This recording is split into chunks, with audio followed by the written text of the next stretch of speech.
Saudi আরবে এই মানুষটা থেকে আমি সবসময় ভালো পরামর্শ পাই, সেটা গাড়ির ক্ষেত্রে হোক বা আমার কোনো সমস্যার ক্ষেত্রে হোক।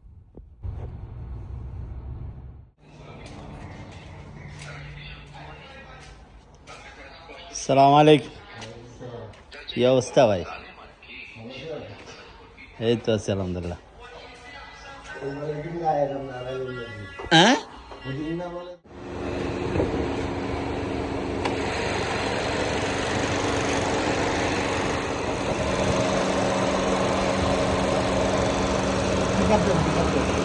এখানে নাই, এখানে নাই।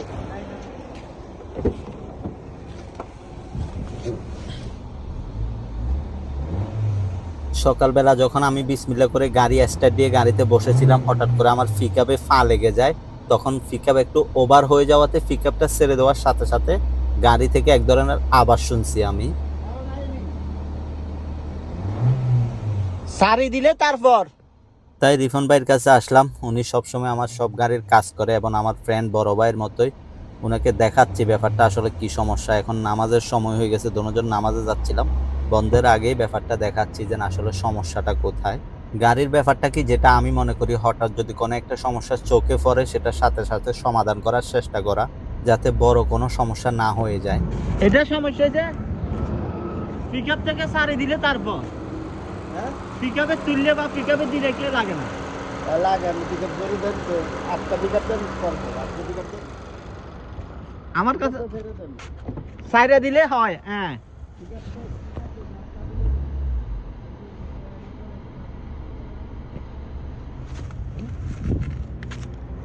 কিসের কারণে? টার্বো খারাপ। অনেক টিকটকে দেখায় এটা পরিষ্কার করে,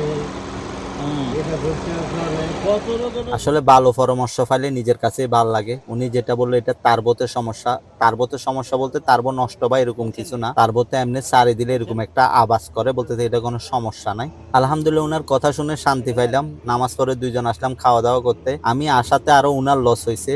আমি এসছি আমার কাজ করানোর জন্য, উল্টো উনি নিজের পকেটের টাকা দিয়ে আমাকেই খাওয়াচ্ছে। আসলে এগুলাই ভালোবাসা।